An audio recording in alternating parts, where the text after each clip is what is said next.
Hello, everyone. My name is Matt Morris. I am the lead level designer on StarCraft 2, and today I'm going to talk about the Heart of the Swarm campaign and missions. Now, hopefully you all played the Wings of Liberty campaign. From a design approach, that game was about one man and a group of rebels trying to earn cash so that they could start a revolution. And when we started designing the missions, we designed those missions to be very strategic. We wanted to give you a sense that Raynor was way over his head, but still has a chance to, or basically pulls off a miracle. Kind of like when he liberated the Odin or snatched the artifact from the Protoss while the whole planet was being engulfed in flames. And so when we started talking about the Heart of the Swarm and the ZERG campaign, we knew that this game was much different. This game is about Kerrigan and the ZERG. And if you remember in Wings, when the ZERG showed up on a planet, it was terrifying.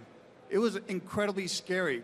And usually what happened is you tried to get off that planet because you know what was going to happen if you stayed there. And so when we started designing the missions, we wanted to capture that feeling. We wanted you to invade worlds. We wanted you to prevent people from escaping. And we wanted you to kill everyone on the planet because that's exactly what the ZERG do. Which brings me to one of the missions here that you could play at BlizzCon, War for the Brood. This is the type of mission you can expect from the campaign. This is about Kerrigan getting back the brood on Char. And she will race against Zagara, the brood mother that Brian had talked about, to collect unhatched eggs. And once Kerrigan has collected enough of these unhatched eggs, she will hatch a massive baneling army that she will then use to crush Zagara, thus gaining back the brood. Now, another mission we have here at BlizzCon, Silence Their Cries. This is another type of mission you can expect from the ZERG campaign. Kerrigan's going to come looking for one of her lost broods, and when she comes to this planet, she quickly learns about a flash freeze. And when this flash freeze hits, it immobilizes everything on the planet, except the indigenous creatures. So the ZERG begin killing these indigenous creatures, consuming their essence. And when they've gained enough of this essence, they will adapt, and they will evolve to overcome this flash freeze. So the next time it hits, they are no longer affected, which is really a core aspect about the ZERG, their ability to adapt and evolve to overcome all challenges. Now, we talked about already how you will evolve your units in this game. We have told you that when you complete missions, that you'll collect mutagen points, and that you will use those mutagen points here in the evolution pit to spend on mutations. Now, we got a lot of feedback on that, and we've done a lot of play testing ourselves. And we agree that this system feels too similar to the Armory in Wings of Liberty. It's not Zergy. The Zerg aren't here to collect points and spend points. They're here to evolve. And so what we're doing now is we're actually unlocking the mutations as you play the game. So each unit that you come across in the evolution pit has 3 mutations. So there will be 3 unlocks for each unit in this game. And each mutation that you choose will impact the power of that unit, so that the next time you play with that unit in the next mission, you'll see that power. And this was starting to feel really good for us, except for we realized that once you got to the 3rd unlock, it kind of wasn't as epic as it could be. We were looking for something really cool. You're evolving the ZERG towards something.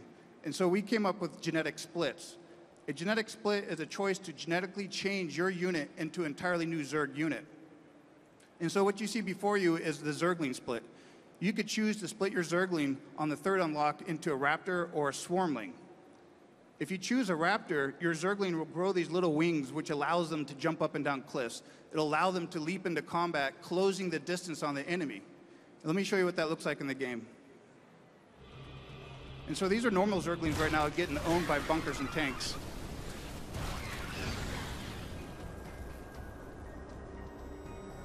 But you chose Raptors, so you can now come at the Terran defense from a new direction.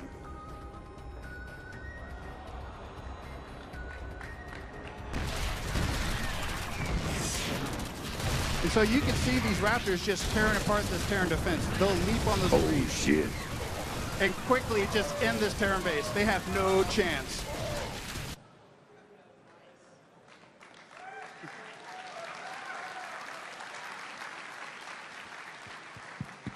Now, if you were to choose the Swarmling split, instead of your Zerglings morphing in 15 seconds, it'll be 1 second. And instead of having 2 Zerglings, you're going to get 3. And so you could quickly mass a really large army real quickly.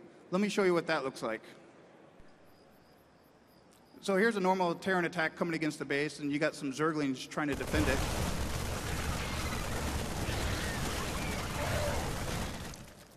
you'd be in trouble at this point. You don't have any more units to guard your base.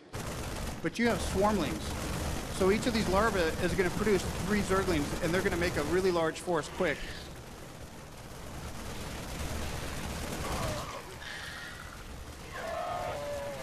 And you'll fend off this pack and actually have a large force to push against the enemy now.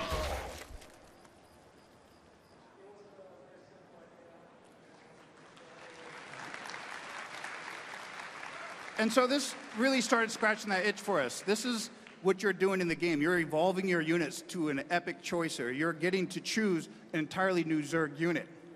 Now, I left out one piece of information. This is the reward. This is the reward at the 3rd unlock. But once you get to the 3rd unlock, there's actually an evolutionary mission. And you'll launch a mission designed specifically for both these units. So you'll have a mission with the Raptors and Swarmlings. And once you complete that mission, you will then make that choice. Now, the last thing I'm talking about on the Heart of the Swarm today is destruction of worlds. Up at this point, I've been talking about how you could evolve the Zerg, each unit individually. But this is a way to evolve the Swarm, destruction of worlds. As you play this game, you'll get contacted by old broodmothers, and they'll want to come back to the Swarm. And so you'll start getting stronger and stronger. And at some point, Isha will say, you know what, I've identified 4 worlds to destroy. And the reason why the Zerg destroy worlds is because every world has a benefit to the Zerg. One world might increase the mineral harvesting of your drones, or another world might increase the gas harvesting of your drones, or increase the larva regeneration rate of the hatcheries, or the supply of your overlords. But it's up to you which world you want to destroy. And so this is what the Heart of the Swarm is all about. This is a game about evolving. This is evolving your units. This is about evolving the Swarm and taking over the galaxy. Thank you. Good job, boys.